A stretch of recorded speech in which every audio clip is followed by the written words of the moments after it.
spent a long time helping companies build out their teams and find leaders to help accelerate these organizations. And when I was thinking about what I would talk about today, the original working title was Building High-Performance Teams in the New Economy, which is, I was trying to figure out how many buzzwords I could jam into a sentence. But instead of doing that, what I thought I would do is focus on one aspect of the hiring process, and one that I get a lot of questions on.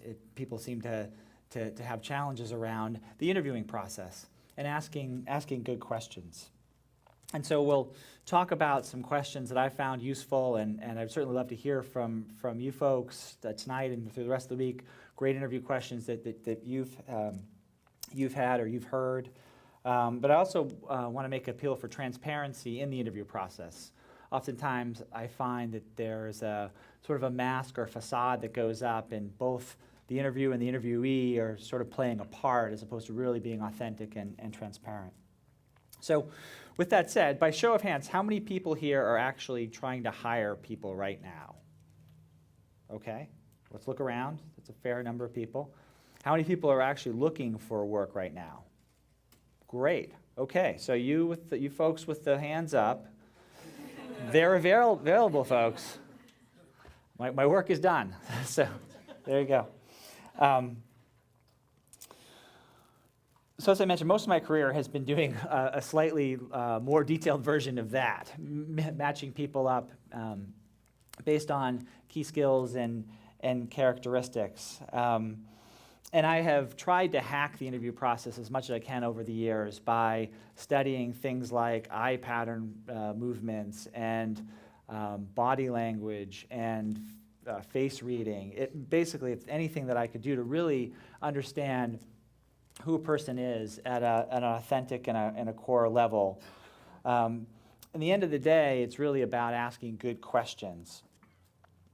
So since many of you are getting businesses off the ground, it's one of the things we really love about the Downtown Project is the energy and the excitement around moving businesses forward here.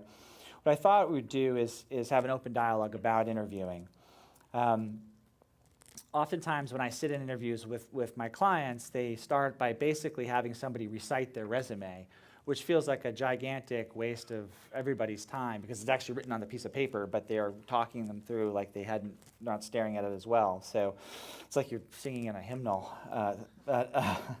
So instead of that, what I would like to offer up is a move towards authenticity and transparency in the process. So drop the facade and get real.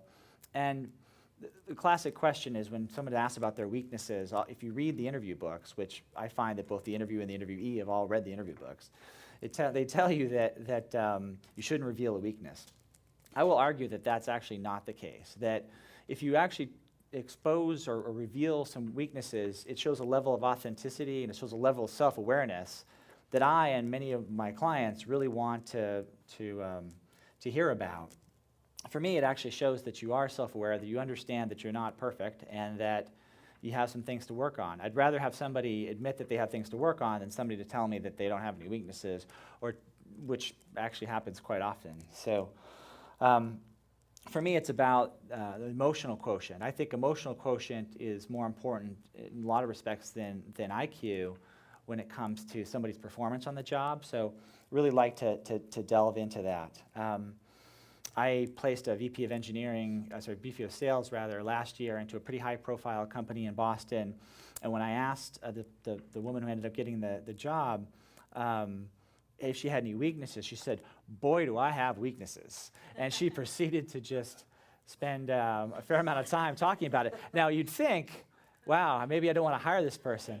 But actually, she turned out to be the most authentic, the most self-aware person out of anybody that we interviewed for the role, and she's done a killer job. She got hired and has done a fantastic job in the position. And of course, the same is true for companies. I see a lot of companies that aren't totally authentic about where they are.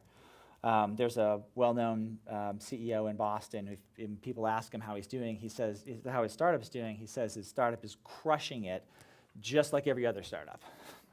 And of course, we know that 90% of companies fail, so that's obviously not the case.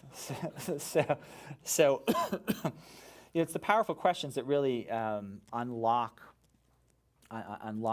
who a person really is. And the essence of recruiting, in my mind, is to drill down, go deeper and deeper and deeper and deeper. So I would encourage all of you, as you interview people for the various roles and the various businesses here in the Downtown Project, to think about the deep questions that really get to who the person is, who their values are, what kind of culture would work for them. Really get deep into that as opposed to staying surface. I find that a lot of the times we interview in a quantitative way and we hire in a qualitative way. So if we're going to hire in a qualitative way, why don't we just ask qualitative questions and kind of cut through the how much do you make and how long were you there kind of questions and really get into who the person actually is. So, and I'd also encourage you to stay away from the kind of trick brain teaser questions. I don't know if you all have seen that, but Google last year, who was famous for their complex questions, basically came out and said that they're meaningless. They ran correlations and couldn't find any correlations except for one person who had a very specialized skill and was literally the world's leading expert. He had a fairly high probability of success over long-term hires. So if Google can't figure it out, given the amount of data they have access to, then it's tough. But I have a few questions that I would throw out that I think would hopefully provide you with some things some resources as you go about interviewing. And so what I like to ask somebody is, the first question, what's the single project or task that they consider to be the most significant accomplishment in their career, and then why? And the key to all these questions, honestly, is really the why. Understanding why the person thinks that's the most important thing in their career tells you a lot about them and who they are, what their values are, what their beliefs are. Then I encourage our clients to really be open about the challenges that they're facing and literally start talking to the prospective candidate about what problems they have and ask them, how would you fix it? I mean, literally start kind of working it out. Start working together to see if you actually can have a dialogue. So as you interview, I'd encourage you to do that. And the third thing I like to do is ask people to pick a topic. Pick any kind of topic. Could be a hobby, could be something you're an expert in at work, and explain it to me in 5 minutes as though I don't have any prior knowledge of that topic. And what that does is it really it forces people to think quickly and see you can figure out how succinctly they can actually answer questions and what their thought process is. And lastly, and this is really my favorite question, I like to ask people who are the biggest influencers in their life, both inside their family and outside their family, from birth through 8th grade. And the reason I do that is I find that I believe that we are a product of our environments, and so if we can get to understand who the influencers are, and more specifically why these people are influencers, you really get to know who a person is. John Wooden, the famous UCLA basketball coach, said you're the product of the average of the 5 people you spend the most amount of time with in your personal life and your professional life, and I believe that to be true. And it really comes down to values. So when I ask those 4 questions, what I'm trying to understand is, can a person solve complex problems and explain it in a simple way? Do they take ownership over their work? And who are their long-term influencers? And really, what are their core values? And the flip side, for those that are potentially looking for new opportunities, I think it's just as important to interview the company. So for that, I would encourage you to ask about the company's key performance indicators, common attributes of their top employees, what the expectations are for the first 90 days, and the ideal communication style with your staff. And I think that last question tells you a lot about the culture of the company. Depends on how they communicate with each other.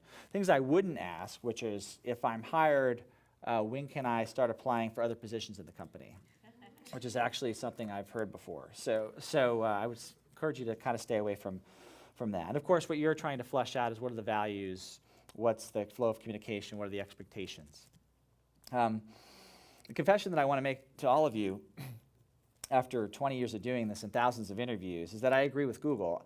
I can tell you, when I interview a series of candidates, who has the higher probability of success but I can't make guarantees about someone actually working out because I'm a person presenting a person to another person. They've got coworkers, there's customers. We're infinitely complex as human beings, so it's really hard to ultimately figure it out, but we can do the best we can. So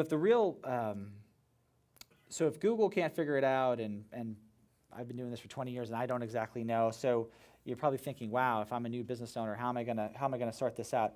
I think the real proof really is about working together. So I would actually encourage you, as you go out potentially hiring people, see if you can start working together through the interview process, or just start as a consulting arrangement with somebody. A 3-month consulting project is a really great way to figure out whether somebody's a fit or not. So anyway, those are some tips and suggestions. I would love to hear from all of you, again, ideas that you have about how you can better interview, and I'd encourage you all to share great interview questions with each other.